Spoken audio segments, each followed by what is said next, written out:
This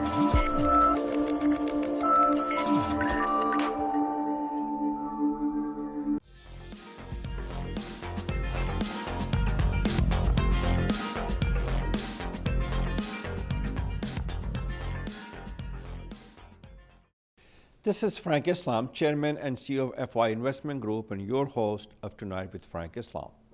Today, our guest is Dr. Hassan Majeed. Welcome to our show. Thank you for coming. Thank you for inviting me. It's a pleasure to be here. Well, you're welcome. So tell us a little bit about your background. Where did you grow up? What was your family? And where did you get your education? Frank, I was born in Pakistani Punjab, and my parents, they immigrated from Indian Punjab. My father is a physician and my mother is a teacher, and he held a position with the government of Pakistan Punjab in an administration.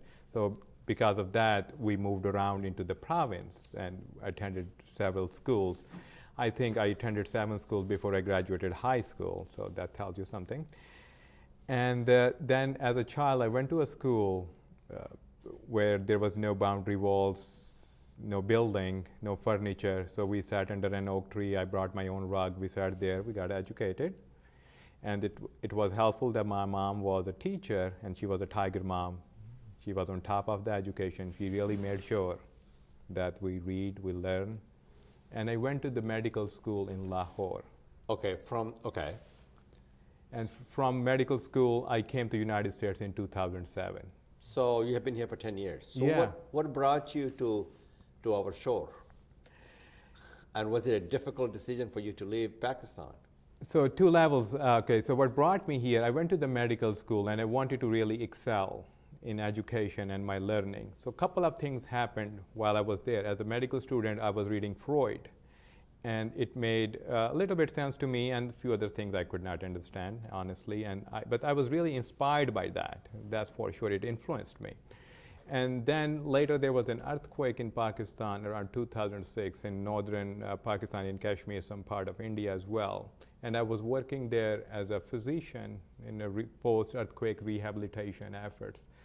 So at the time, people were coming to me, and I realized so many times the wounds were not just physical or broken bones. So they had so much psychiatric issues, social issues going on. I said, okay, Hassan, you got to learn this. So I had to make the decision to get the best training in the world, and I decided I'm going to go to United States. And which part of the United States did you go to? When you come here as an international graduate, you apply all over the country. That's where did you get the acceptance? At Drexel University in Philadelphia. Nice. I really enjoyed it. I think it was a very good training. I did my adult psychiatry training there. Then I did my child psychiatry training at Long Island Jewish, New York. And then after that, I did my addiction boards as well, which is a certification as well. So that brought you to our shore. Yeah, I'm so glad I'm here, actually. Okay. So there are a lot of people in Pakistan and perhaps in this country who want to come to U.S. for residency training, which is still a difficult process. So tell us a little bit about what's the process is, people who want to do that. Tell us the... So what it is first you have to take some series of examination, what's called United States Medical Licensing Examination. USMLE. Yeah, that's the acronym we use all the time, USMLE. So after that, there are 4 examinations you have to pass with good score, 3 of them at least, before you start the residency. Then you apply for the match, that means for your residency position all across the country. In my case, let me give you an example. I traveled from Portland, Maine, to Mobile, Alabama, to Bismarck, North Dakota. Oh my gosh. All over. It was Greyhound and me, and we traveled, and I think it was exciting in a way, tiring. So the people have to take those 3 levels of exam? Series of exam, yes. And they can do that in Pakistan also? Okay, so first 2 you can take it anywhere. The third one is on the patient, is clinical. So you have to do an examination, talk to a patient, do a counseling. So that has to be in the United States. Then you get a acceptance letter from one of these places, and then you start working there, and then you apply for a work visa to start working there. So it is a long process, takes determination, Courage, Courage, strength, and money as well. But the money part is now the alumni associations, they give loans, they give stipends, scholarships. Oh, wow. Okay. So When I came here, my mother used to say that if you're sending your child to United States, be sure you sell everything at home. It's going to cost you so much money. well, it does cost a lot, and especially the Pakistani rupees, the Exchange exchange rate. is a brutal. It is. It does not really in your favor. But as I said, there are many organizations of alumni, so which Okay, give we want loans. to talk about it. How do the people get to that, and how do they access to it? So the question, I have two questions. Number one is, why did you specialize in you're a psychologist or psychiatrist? Psychiatrist, yes. Psychiatrist. So I was wrong. You're not a psychologist, but you're a psychiatrist. What did you make you to go to that profession? So as I was talking about it, one was inspiration by Freud's reading. So the books like Interpretation of Dream, Civilization is Discontent, and several other essays, when I read them as a medical student, it inspired me towards this field that I should look beyond physiology, beyond physical body. And psychiatry is very much what we call it, is a word, is biopsychosocial science. Biology is there, human body, you cannot ignore. Psychologically, how the way you think and interpret the things. Anything happening in this room, studio, you will experience it very differently or differently than I do, and a third person may do different. So that part, and then social. So society, biology, and psychology, it's a composite of all of that. So that inspired me. And then I said, the individual experience of working in Kashmir, and people are coming talking about pain, and you see there's no physical wound, but they have these illnesses. So all of it is really inspired me to explore psychiatry. So what are you doing now? So after all this training, I'm working in rural New England. Rural? Which part of New England? I am in Connecticut on the coast. Well, that's not rural. Connecticut is not rural. Well, I'm in But the area that you're in is probably rural. That's so true, So actually. it's right on the water. Yeah, but it's a very small town. So That's okay. Yeah. You enjoying it? I'm happy. I like working with the population there. It's a good place to be. Well, thank you for serving the remote areas of our country. You're serving the humanity. So when you came to the United States, I'm from Pakistan. The culture is different, the cuisine is different, the food is different. And so how did you adjust yourself in the U.S.? It took a while. It is taking. And I don't think you want to go back to Pakistan now. No, not at this time. The current climate, actually, I'm very happy to be here, and I'm very thankful to be here. So, and I want to stay in the United States. So you do embody the American dream. Definitely. What I think of myself is a good. What I say is, Pakistan is the mother who gave me birth, and United States is the father that's raising me. So that's your adopted country. You are recipients of America's kindness and generosity. And education and all of the above. All of above, all of above. So what are the challenges that you face when you live in the United States? The sight and smell of bacon frequently counts. Oh, that's obviously you did not like it, being a Muslim. That was not something that you enjoyed. And the culturally, you smell it still. But I think the Americans realize that it's a fat food, it's not good for your health. That's true as well. But other than that, I think the language is a process of learning. The culture is a process. You cannot learn it overnight. Before I came here, my exposure about the United States was pretty much from the Hollywood and a little bit from the MTV. And this is no exaggeration. Well, America is a lot more than MTV and Hollywood. It is now, I know that. It's a great country. It is a wonderful place to be, actually. I totally agree. So it was an adjustment, when I said, okay, real life, it's a little bit difficult, but wonderful. But you're enjoying living here. Yeah, it's wonderful. And especially in the smaller coastal area of Connecticut, you also enjoy living there. It's a very good experience for me to be in a small community where you can work close with the families, work close with the smaller organization which are helping at the different level in the community. And so you're representing the best of our humanity by serving the community as well as the people over there. I'm trying my best. Okay. So we'll going to take a break for 1 minute and we'll be right back. Okay. अब आपका होगा अपना घर, सपना घर।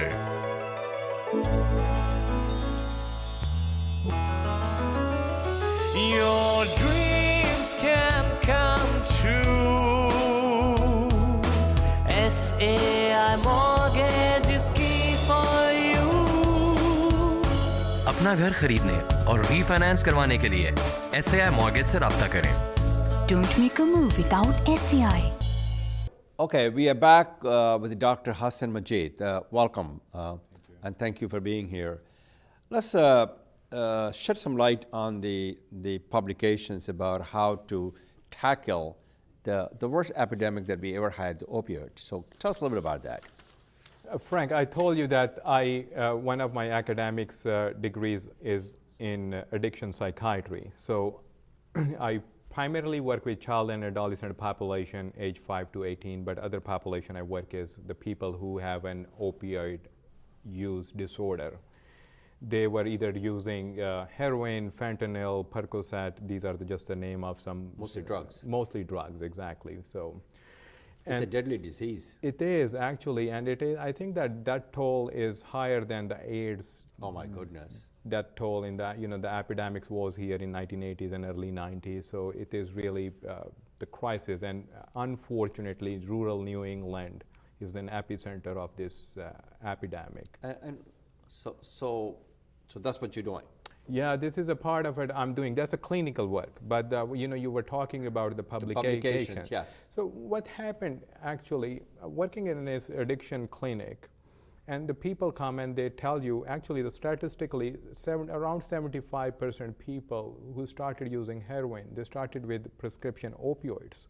So what was happening, they had some sort of pain, let's say here, they go to a physician, they prescribe this medication. And some of them had the bad genes, others had some environmental issues, whatever the issues were, they started using this opioid and they become addicted. So they were normal people, regular people like you and I were. Unfortunately, they become addicted. So how do you prevent something like that? So the doctor don't prescribe that kind of medication? Well, that's a pretty strong statement for me if I say that we should not. There is a role of opioid pain medication in the treatment. There is a role, but not for everybody at the same time. Okay. So what I started to write a series of articles to educate clinicians, physicians, and also the patient population in that there are other treatments available which have a more durable effect on your pain, but they are psychotherapeutic, such as cognitive behavioral therapy, mindfulness-based therapy, and yoga, and so many other things. So I thought, okay, we have to raise the awareness. The chronic pain is there. These people need treatment, but so many of them are not suitable to have opioid prescriptions.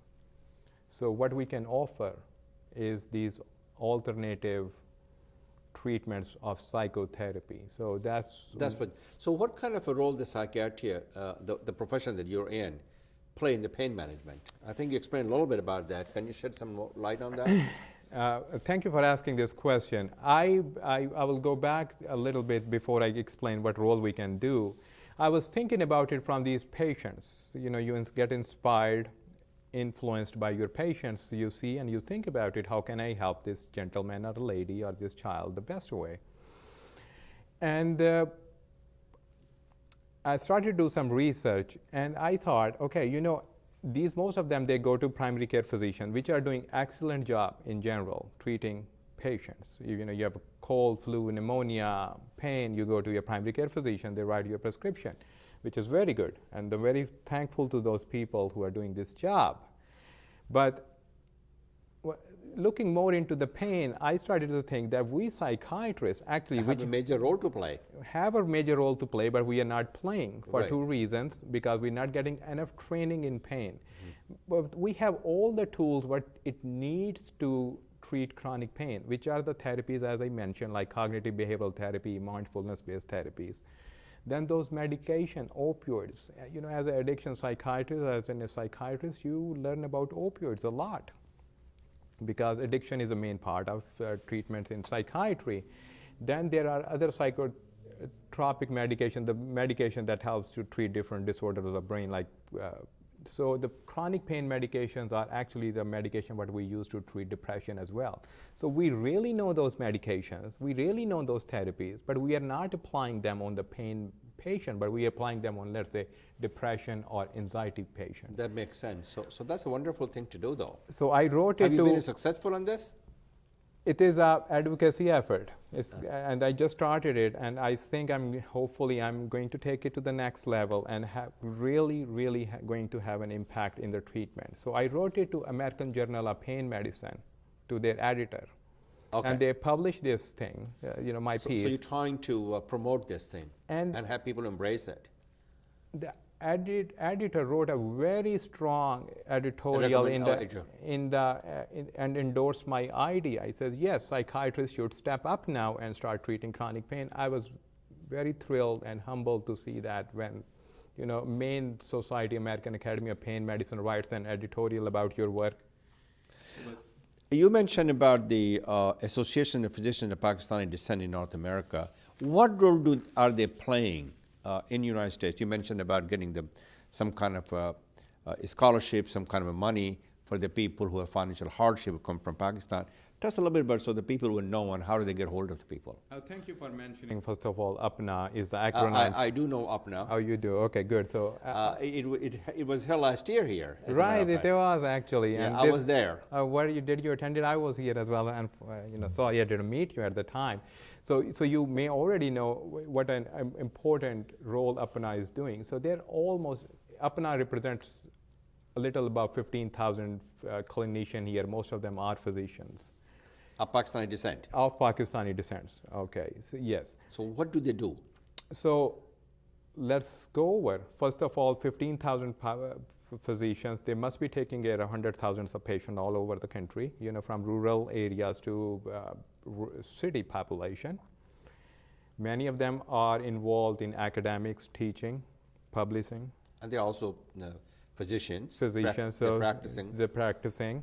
And then they have a social and political role to play, as you know from last year. Statement. So working to make sure America gets the best physician here on its soil. People like me who come here are inspired and they really want to do well, so that we come here. Taking care of the most sick and vulnerable population, excelling in academics, research, and publication, and then integrating into the society and making sure, other than medicine, we are working in different way. Giving an example, in September there was Hurricane Harvey that hit the coast of Houston. Mm-hmm. So APNA had a free camp after there to take care of those sick people there. That's a wonderful thing to do. Indeed. Then they have food pantries across the country. Then they have the prevention programs such as childhood obesity prevention program, doing the school walks, education about the things. So APNA is really working very hard to make sure that they're making a difference in the community they live in. That's very important. So if somebody is in Pakistan, wants to make use of this APNA and their generosity in terms of financial hardship, how do they go about getting hold of them, talking to them, and they get help from here as well? So if you want to come to the United States, I will tell you, please come here. It's a wonderful place to be in if you want to get good education, training in research, in academics, in clinical work.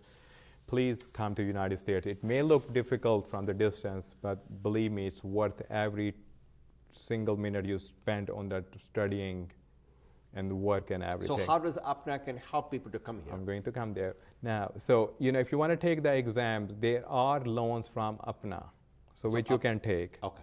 So you have to pass an exam, you have to score just to, it's only an email away. I'm on part of that committee as well. Very good. So how do the people get hold of you? Through APNA website, actually. And I can give you my own. Go ahead, please tell the people. I want people in Pakistan to know that they have a way and means to come to America, and APNA can help them. So one is, if you want to reach me through the APNA loan committee, there is an open email. You can just access it and put your information there, and you will get loans. If you want to reach me directly as my first name, Hassan, Hassan, .Majeed @iCloud.com, you can write me directly as well. Very good. And they will get the financial support?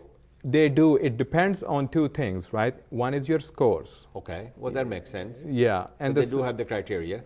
Exactly, and that is through UPNA. But let's say I am from Allama Iqbal Medical College, Lahore. Okay. So our own college committee has a loan program as well, and a stipend as well, scholarships as well. And that's back in Pakistan.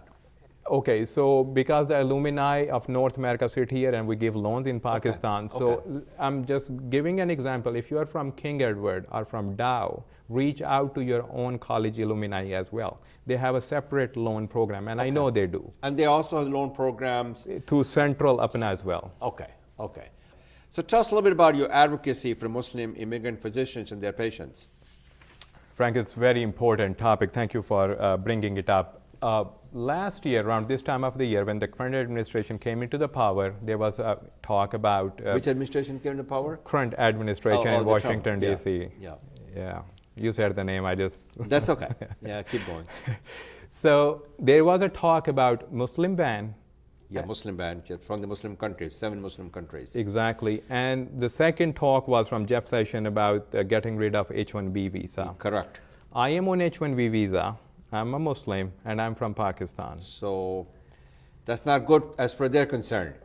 Definitely. And it was not But good. Pakistan is not part of the country that have been banned. It was not. Yeah. That's true. I just wanted to, but H-1 visa obviously is a, so tell us a little bit about that. So we were concerned about, we earlier talked about coming to the United States, but what about the people who got this excellent training about staying into the United States? So we were concerned about our future. That was personal at one level, I must say that, but it represents thousands of other physicians as well.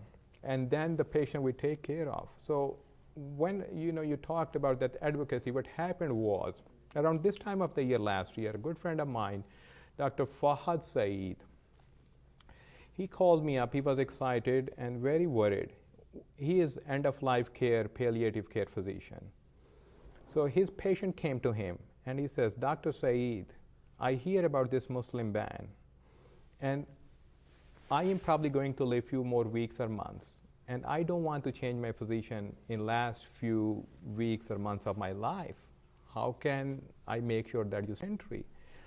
And the patient, it was a very moving story. And I told him, I said, I have these long-term patients who are have opioid use disorder, and they're currently stable, and they have reached out to me as well, and parents of my children, patients, they want to make sure that I stay in the community. And I said, we have to do the advocacy for these people. So we international medical graduates, mostly, and this is a lot of research is on it, we take care of the most sick patient population, mostly Especially rural areas. Rural areas. They are mostly on Medicaid. Correct. They are ethnic minorities, and they cannot represent themselves so well. Right. So I said somebody has to speak for them. So we wrote to New England Journal of Medicine and giving a story of our patients, that how much do they want us to stay there for them. And then we emphasize the role of international medical graduates we are playing in this country health system already. So that was the advocacy effort, to make sure that average American knows how important for them, for this country, is the role. And I have read about it. I think administration knows about it, and Congress knows about it. So one of the things that I would suggest you do is to talk to your congressional delegations to make sure they understand it, and to make sure not only the people in the House, but also in the Senate, that how important role these international students, they're playing, are doctors playing in the rural areas, and those people do not have access to those doctors if they don't go over there and work there. Definitely. And it's going to affect our health care for the people in the United States. So exactly. So I will talk to you the role UPNA played in it. Okay. So what happened this year, so as I was explaining earlier, you come to the United States and then you apply for residency all over the country, you get accepted someplace, right? So this year from Pakistan, out of all those who got the residency, 34, when they applied for a work visa that was J1 or H1, they did not get it. So they had a position, let's say, here in Georgetown, waiting for them as a resident, first-year resident or intern. But they were not able to make it back to the United States because their visa was refused for one reason or the other. So Apna did extensive Lobbying? lobbying advocacy And for them. advocacy. Exactly. So And they were able to turn this around? not 100%. The results were not as good as we have wished, which would have been 100%. Or actually, there should not have been anybody denied in the first place. So, but 30 out of those 34 made it back to the United Which is very significant. It is significant. And I want you to continue to do so, to be a spokesperson for those who have no voice, they're voiceless. Definitely. And you know, for that, what we did was we wrote and we talked to the local Congress people and their community people. You know, this is a physician working in your community. And it's a good not only for the physician individual, but it's also good for America. It's serving the people in the rural areas that they do not have access to the doctors. So that's the right thing to do for you. Before we leave, I want you to go to the audience and tell them what advice you give to a doctor coming to the United States for training. So the advice is, one is the professional, as we were talking about, do well. This is the place to be, honestly, if you want to get good training. Great institution, great mentors. You could be anything you want to be. So despite all the hardships and the challenges, this is still a good place for the physician to come and live here and stay here and serve our country. I will go one step beyond? Yeah, actually, it's not a good place. It is the best place. You know, academically, the major research development, the training and everything is here in this country. You can really follow your professional dream. But once you are here, be part of the community as well, integrate. So try to integrate yourself socially, economically, and politically. Definitely. Become a fabric of this nation. Extremely important, yeah. Okay. So those are the good advice. Well, thank you very much for coming to the show, our show, and thank you for your service to our country, as well as the community, as well, and especially in those rural areas, which is very important, what you're doing. Thank you for watching. This is Frank Islam wishing you a great week.